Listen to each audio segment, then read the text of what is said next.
আকাশবাণী খবর পড়ছি সুরিতা সাহা। বিশেষ খবর। কেন্দ্রীয় স্বরাষ্ট্র ও সমবায় মন্ত্রী অমিত শাহ বলেছেন, প্রধানমন্ত্রী স্বনিধি যোজনার মাধ্যমে দেশের মানুষকে আত্মনির্ভর করে তুলতে চান। প্রাক্তন প্রধানমন্ত্রী অটল বিহারী বাজপেয়ীর জন্মদিনে সুশাসন দিবসে প্রধানমন্ত্রী নরেন্দ্র মোদী আগামীকাল মধ্যপ্রদেশের ইন্দোরে এক শ্রমিক সমাবেশে ভার্চুয়ালি ভাষণ দেবেন। সরকার এবছর 11,53,000 বিদ্যুৎ চালিত যানবাহন উৎপাদন ও বিপণনের জন্য ভর্তুকি বাবদ 5,228 কোটি টাকা দিয়েছে। কলকাতায় আজ লক্ষ্যকণ্ঠে গীতা পাঠের আয়োজন করা হয়। কেন্দ্রীয় ক্রীড়া মন্ত্রক আজ ভারতীয় কুস্তি সংস্থার সদ্য নির্বাচিত কমিটিকে সাসপেন্ড করেছে। মুম্বাইয়ের ওয়াংখেড়ে মহিলাদের একমাত্র টেস্টে ভারত আজ 8 উইকেটে অস্ট্রেলিয়াকে হারিয়ে ইতিহাস গড়েছে। আসছি বিস্তারিত খবরে। কেন্দ্রীয় স্বরাষ্ট্র এবং সমবায় দপ্তরের মন্ত্রী অমিত শাহ বলেছেন, প্রধানমন্ত্রী স্বনিধি যোজনার মাধ্যমে দেশের মানুষকে আত্মনির্ভর এবং স্বনিযুক্ত করে তুলতে চান। গুজরাটের আহমেদাবাদ নগর নিগমে আয়োজিত এক অনুষ্ঠানে আজ শ্রী শাহ প্রধানমন্ত্রী স্বনিধি যোজনা প্রকল্পে সুবিধা প্রাপক ও তার পরিবারের লোকজনের সঙ্গে কথা বলছিলেন। এই অনুষ্ঠানে তার ভাষণে স্বরাষ্ট্রমন্ত্রী বলেন, প্রধানমন্ত্রী স্বনিধি যোজনায় কোন রকম গ্যারান্টি ছাড়াই ছোট ছোট ব্যবসায়ী, রাস্তার হকারদের জন্য ঋণের সংস্থান রাখা হয়েছে। অনুষ্ঠানে গুজরাটের মুখ্যমন্ত্রী ভূপেন্দ্র প্যাটেলও উপস্থিত ছিলেন। এরপর বিকেলে শ্রী শাহ গান্ধীনগর জেলার কালোলে পানসার হ্রদের উদ্বোধন ও বিভিন্ন উন্নয়নমূলক প্রকল্পের শিলান্যাস করেন। কালোল খাতরাজ সড়কে নির্মিত সর্দার বল্লভভাই প্যাটেলের 15 ফুট দীর্ঘ মূর্তির আবরণ উন্মোচন করেন তিনি। বিকেলে স্বরাষ্ট্রমন্ত্রী আহমেদাবাদের সবরমতী রেলওয়ে ময়দানে সাংসদ ক্রীড়া প্রতিযোগিতার উদ্বোধন করেন। গুজরাট বিশ্ববিদ্যালয়ে অনুষ্ঠিত হতে চলা গুজরাট সাহিত্য মহোৎসবেরও সূচনা করেন তিনি। মধ্যপ্রদেশের ইন্দোরে হুকুমচাঁদ মিলের শ্রমিকদের উদ্দেশ্যে আগামীকাল প্রধানমন্ত্রী নরেন্দ্র মোদী ভার্চুয়ালি ভাষণ দেবেন। প্রাক্তন প্রধানমন্ত্রী ভারতরত্ন অটল বিহারী বাজপেয়ীর জন্মদিনে সুশাসন দিবস উপলক্ষে এই অনুষ্ঠানে হুকুমচাঁদ মিলের 5,000-এরও বেশি শ্রমিককে তাদের বকেয়া 224 কোটি টাকা প্রদান করা হবে। 30 বছরেরও বেশি সময় ধরে এই বকেয়া শ্রমিকরা পাননি। মধ্যপ্রদেশের মুখ্যমন্ত্রী ডক্টর মোহন যাদব গতকাল এক বৈঠকে সুশাসন দিবসের এই অনুষ্ঠান বিষয়ে পর্যালোচনা করেন। ইন্দোরের নন্দনগর এলাকায় কনকেশ্বরী ধামে সুশাসন দিবসের অনুষ্ঠানের আয়োজন করা হবে। প্রধানমন্ত্রী নরেন্দ্র মোদী এ মাসের 31 তারিখে আকাশবাণীতে মন কি বাত অনুষ্ঠানে তাঁর চিন্তাভাবনা দেশ বিদেশের মানুষের সঙ্গে ভাগ করে নেবেন। এটি হবে মাসিক এই বেতার অনুষ্ঠানের 108তম পর্ব।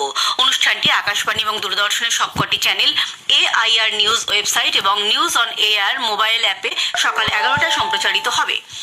প্রধানমন্ত্রী দপ্তর থেকে আজ তামিলনাড়ুর বন্যা পরিস্থিতি নিয়ে খোঁজ খবর নেওয়া হয়। সরকারি সূত্রে জানানো হয়েছে, কিভাবে তামিলনাড়ুতে বন্যায় ক্ষতিগ্রস্ত মানুষের জন্য সহায়তা এবং পুনর্বাসনের ব্যবস্থা করা যায় তা নিয়ে প্রধানমন্ত্রী দপ্তরে একটি উচ্চ পর্যায়ের বৈঠক হয়েছে।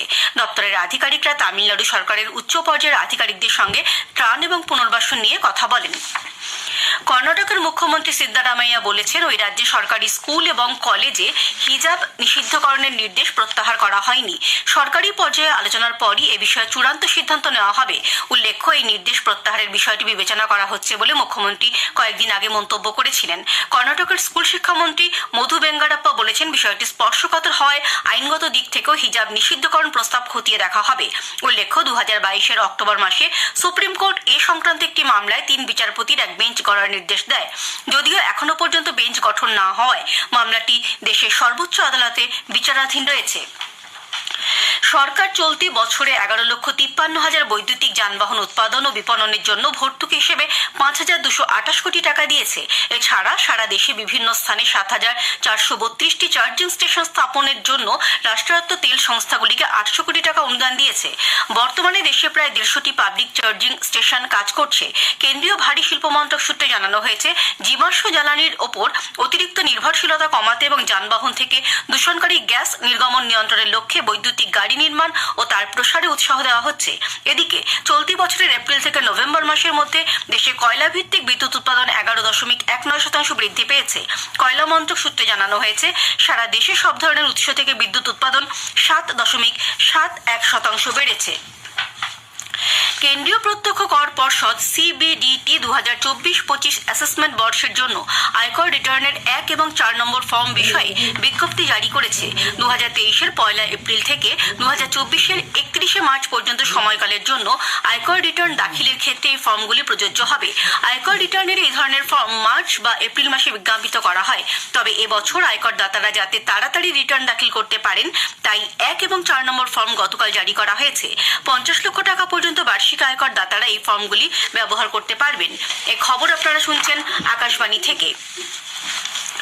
কলকাতার ব্রিগেড প্যারেড গ্রাউন্ডে আজ লক্ষ্য কণ্ঠে গীতা পাঠের আয়োজন করা হয়। সকালে শঙ্খধ্বনির মাধ্যমে অনুষ্ঠানের সূচনা হয়।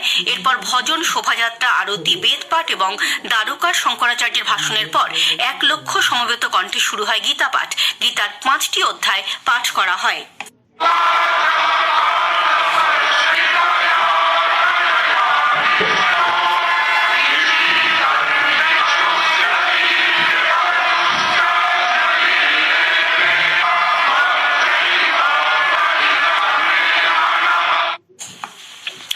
অনুষ্ঠানে উপস্থিত ছিলেন দ্বারকার শঙ্করাচার্য, পুরীর জগন্নাথ মন্দিরের দৈতাপতি সহ বিভিন্ন সাধুসন্তরা।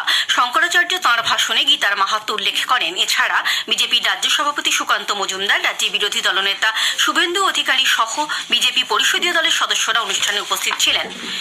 জম্মু ও কাশ্মীরের প্রাক্তন মুখ্যমন্ত্রী তথা ন্যাশনাল কনফারেন্সের সভাপতি ডক্টর ফারুক আবদুল্লাহ বলেছেন, সাম্প্রতিক ঘটনাগুলি থেকে বোঝা যাচ্ছে যে রাজ্যে সন্ত্রাসবাদের অস্তিত্ব নিশ্চিহ্ন হয়ে যায়নি।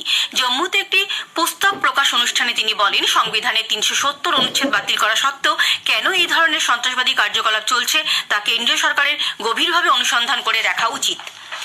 উত্তর কাশ্মীরের বারামুল্লা জেলার সিরি এলাকায় একটি মসজিদে প্রার্থনা করার সময় একজন অবসরপ্রাপ্ত পুলিশ আধিকারিক জঙ্গিদের গুলিতে নিহত হয়েছেন।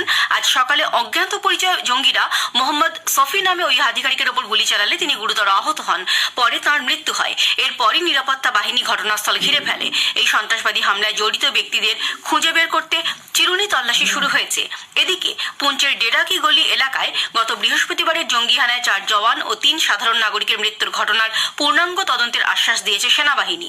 এই ঘটনায় আরও 2 সেনাকর্মী আহত হন। প্রশাসনের তরফে নিহতদের নিকট আত্মীয়দের আর্থিক সাহায্য ও চাকরি দেওয়ার কথা ঘোষণা করা হয়েছে। জম্মু কাশ্মীরের পুঞ্চ জেলায় গত 21শে ডিসেম্বর জঙ্গিদের সঙ্গে সশস্ত্র সংঘর্ষে নিহত 4 নিরাপত্তা কর্মীর প্রতি আজ সেনাবাহিনীর পক্ষ থেকে শ্রদ্ধা জানানো হয়। রাজৌরিতে শহীদদের মরদেহে সেনাবাহিনীর উত্তরাঞ্চলীয় কমান্ডের প্রধান, পুলিশ এবং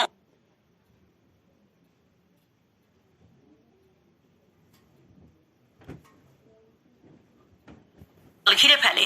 এই সন্ত্রাসবাদী হামলায় জড়িত ব্যক্তিদের খুঁজে বের করতে চিরুনি তল্লাশি শুরু হয়েছে। এদিকে পুঞ্চের ডেরাকি গলি এলাকায় গত বৃহস্পতিবারের জঙ্গি হানায় 4 জওয়ান ও 3 সাধারণ নাগরিকের মৃত্যুর ঘটনার পূর্ণাঙ্গ তদন্তের আশ্বাস দিয়েছে সেনাবাহিনী। এই ঘটনায় আরও 2 সেনাকর্মী আহত হন। প্রশাসনের তরফে নিহতদের নিকট আত্মীয়দের আর্থিক সাহায্য ও চাকরি দেওয়ার কথা ঘোষণা করা হয়েছে। জম্মু কাশ্মীরের পুঞ্চ জেলায় গত 21শে ডিসেম্বর জঙ্গিদের সঙ্গে সশস্ত্র সংঘর্ষে নিহত 4 নিরাপত্তা কর্মীর প্রতি আজ সেনাবাহিনীর পক্ষ থেকে শ্রদ্ধা জানানো হয়। রাজৌরিতে শহীদদের মরদেহে সেনাবাহিনীর উত্তরাঞ্চলীয় কমান্ডের প্রধান, পুলিশ এবং অসামরিক বাহিনীর আধিকারিকরা শহীদদের মরদেহে পুষ্পার্ঘ্য নিবেদন করেন। আরব সাগরে অপরিশোধিত খনিজ তেলবাহী বাণিজ্যিক জাহাজ MV কেম প্লুটোর নাবিকদের নিরাপত্তা নিশ্চিত করতে ভারতীয় নৌবাহিনী একটি বিমান পাঠিয়েছে। এর আগে প্রয়োজনে সহায়তা করার জন্য ভারতীয় উপকূলরক্ষী বাহিনীর তরফে একটি যুদ্ধজাহাজ সেখানে পাঠানো হয়। গুজরাটের পোরবন্দর উপকূল থেকে 217 নটিক্যাল মাইল দূরে সংশ্লিষ্ট জাহাজটিতে ড্রোন হামলা চালানো হয় বলে জানা গেছে। কেন্দ্রীয় ক্রীড়া মন্ত্রক আজ সদ্য নির্বাচিত ভারতীয় কুস্তি সংস্থার কমিটিকে সাসপেন্ড করেছে। মন্ত্রক সূত্রে জানানো হয়েছে, একাধিক ক্ষেত্রে নিয়মকানুন লঙ্ঘনের জন্যই এই কমিটি ভেঙে দেওয়া হয়েছে। মহিলা কুস্তিগিরদের যৌন হেনস্থায় অভিযুক্ত বিদায়ী সভাপতি ব্রিজভূষণ সিং এর ঘনিষ্ঠ সঞ্জয় সিং এর সভাপতিত্বে সংস্থাটির নতুন কমিটি তৈরি হয়েছিল। সংস্থার নবনির্বাচিত সভাপতি সঞ্জয় সিং কোন রকম পূর্ব পরিকল্পনা না করেই জাতীয় অনূর্ধ্ব 15 ও অনূর্ধ্ব 20 পর্যায়ের প্রতিযোগিতার কথা ঘোষণা করেন। ক্রীড়া সংস্থার নিয়ম লঙ্ঘন করায় কমিটিকে সাসপেন্ড করার সিদ্ধান্ত নেওয়া হয়েছে। এছাড়া নতুন কমিটি নির্বাচিত হলেও যেভাবে কমিটির পুরনো সদস্যরা কুস্তি ফেডারেশনের সমস্ত কাজ নিয়ন্ত্রণ করছে তা নিয়ম বিরুদ্ধ।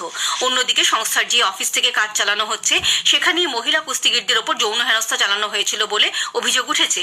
এ বিষয়ে একটি মামলাও আদালতে বিচারাধীন রয়েছে। ক্রীড়া মন্ত্রকের পক্ষ থেকে ভারতীয় অলিম্পিক সংস্থাকে ভারতের কুস্তি ফেডারেশনের কাজকর্ম চালানোর জন্য একটি অ্যাডহক কমিটি গঠনের অনুরোধ জানানো হয়েছে। মুম্বাইয়ের ওয়াংখেড়ে স্টেডিয়ামে একমাত্র টেস্টে ভারতের মহিলা ক্রিকেট দল অস্ট্রেলিয়াকে 8 উইকেটে হারিয়ে ইতিহাস গড়েছে। প্রথমে ব্যাট করে অস্ট্রেলিয়া প্রথম ইনিংসে 219 রানে আউট হয়ে যায়। ভারতের পূজা ওয়েস্টাকার এবং স্নেহ রানা মোট 7টি উইকেট দখল করেন। ভারত এর জবাবে প্রথম ইনিংসে 406 রান তোলে। ভারতের পক্ষে স্মৃতি মান্ধানা, রিচা ঘোষ, জেমাইমা রড্রিগেজ এবং দীপ্তি শর্মা এই চারজনই অর্ধশত রান করেন। ম্যাচের চতুর্থ দিনে অস্ট্রেলিয়া 5 উইকেটে 233 রান হাতে নিয়ে খেলতে নেমে 261 রানে সকলে আউট হয়ে যায়। ভারতের জবাবে 2 উইকেট হারিয়ে জয়ের জন্য প্রয়োজনীয় রান তুলে নেয়। খেলার সংক্ষিপ্ত স্কোর: ভারত প্রথম ইনিংসে 406 এবং দ্বিতীয় ইনিংসে 2 উইকেটে 75 রান। অন্য